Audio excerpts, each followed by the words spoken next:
We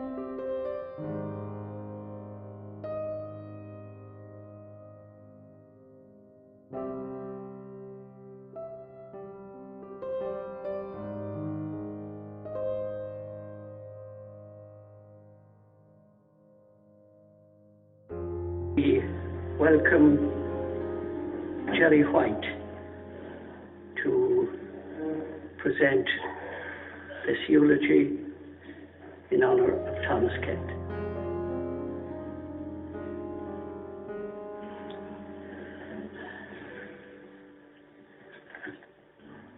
Cordial. Just over 99 years ago, on the morning of the 9th of May 1916, Commandant Thomas Kent of the Galtee Battalion of Ogleg-na-HÉireann was taken from his cell in the military detention barracks in Cork and executed by a British Army firing squad. Today, as we gather to remember him and pray for the repose of his soul, it is appropriate that we remind ourselves of who he was and why we are here. Born in Cooldown, County Cork in 1865, Thomas Kent was a man of his times. He was a religious man with a strong belief in social justice, who also believed that Ireland should be both Gaelic and free. These beliefs led him to join the Land League, the Gaelic League, the Gaelic Athletic Association, and the Pioneer Total Abstinence Association.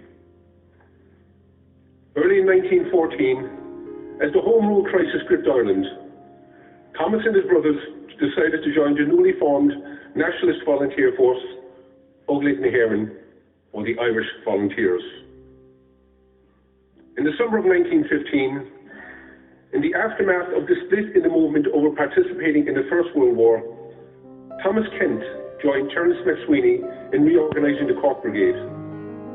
And so successful were their efforts that by April 1916, a total of 47 volunteer companies had been formed in the county. Because of the series of conflicting orders that emanated from volunteer headquarters in the week before Easter, the first Thomas and his brothers, David, Richard and William, heard about the 1916 rising was when they read about it in the newspapers. In the absence of any clear orders, they armed themselves and decided not to stay in the family home at Bernard at night until the military situation was clarified. On the 1st of May, the Kents learned that the rising had failed, and they decided it was safe to remain at home. Fate, however, would dictate otherwise. Early the following morning, their home was surrounded by members of the Royal Irish Constabulary, who called upon the brothers to surrender. The Kents refused, and a gun battle erupted, which only ended after British Army reinforcements arrived and the Kents ran out of ammunition. During the fight, Head Constable William Rowe was killed and David Kent was injured. After the brothers surrendered, Richard attempted to escape but was shot and seriously wounded. Once order was restored, David and Richard were taken to Fermoy Military Hospital for treatment. Thomas and William were then marched to Fermoy Military Barracks, and their mother Mary followed in a horse and cart.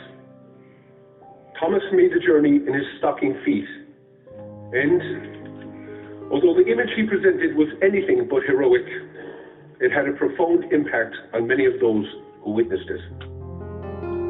Mary Kent was subsequently released after a couple of hours, and the following day, Thomas and William were put on a train and taken to the military detention barracks in Cork. 2 days later, Richard died of his wounds, and Thomas and William were brought before a field general court-martial and charged with waging war against His Majesty the King. William was acquitted, but Thomas was found guilty and sentenced to death. In the early hours of the morning of 9th of May 1916, Thomas Kent received his last meal and spent some time praying with Father Patriot Sexton, the chaplain of Cork Military Hospital. Shortly before 6 a.m, he was offered some alcohol, but he refused. When asked by the officer in charge if he had any last requests, he asked that Father Sexton consecrate his grave and that no Irishman be ordered to shoot him. Then, in what turned out to be his last act, he gave Father Sexton his pioneer badge and asked him to return it untarnished to Father Michael Ahern here in Castlelyons. Thomas Kent was then taken from his prison cell and placed against the wall of the exercise yard, and there, clasping a rosary of beads given to him by Father Sexton, he stood ready to meet his God. As the bell in the clock tower of Victoria Barracks began to strike 6, a volley of shots rang out, and Thomas Kent fell to the ground and breathed his last.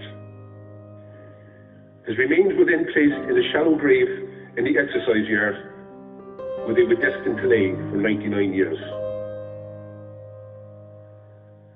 There was nothing in Thomas Kent's history to indicate he was a violent man.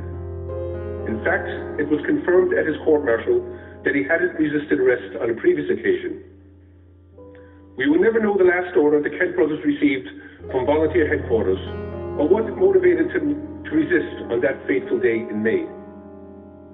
However, in acting as they did, they were actually following an order to resist arrest that had been issued the previous Wednesday before the rising by Owen MacNeill, the Chief of Staff of the Irish Volunteers. In the weeks and months ahead, what happened in Ireland in Easter 1916 will be carefully examined and debated. In this regard, it will be important to remember that these events must be looked at in the context of their own time. It is also important to remember that the Ireland of today is not the Ireland of 1916. We live in a different country and in a rapidly changing world that presents its own challenges. However, as we face these challenges, we can be and should be inspired by the ideals of patriotism and self-sacrifice that motivated Thomas Kent, his family, and the men and women of 1916. Thomas Kent's death was a huge loss for his family and the Irish Volunteers. For 99 years, his remains lay behind the walls of a prison, beneath a headstone that bore the title Óglaigh na hÉireann and the emblem of the volunteer movement. It was a lonely grave in a lonely place. For many people, he remained an obscure figure, a forgotten volunteer, someone they knew Kent Station in Cork was named after, but little else. Today, however, all that has changed. Thomas Kent has once again become someone who is very much in the present. Today, members of Óglaigh na hÉireann, the Irish Defence Forces, will render the military honours that were denied him 99 years ago. Today, he will no longer be the forgotten volunteer. Today, the people of Ireland will remember. Today, after 99 years, Thomas Kent is finally coming home.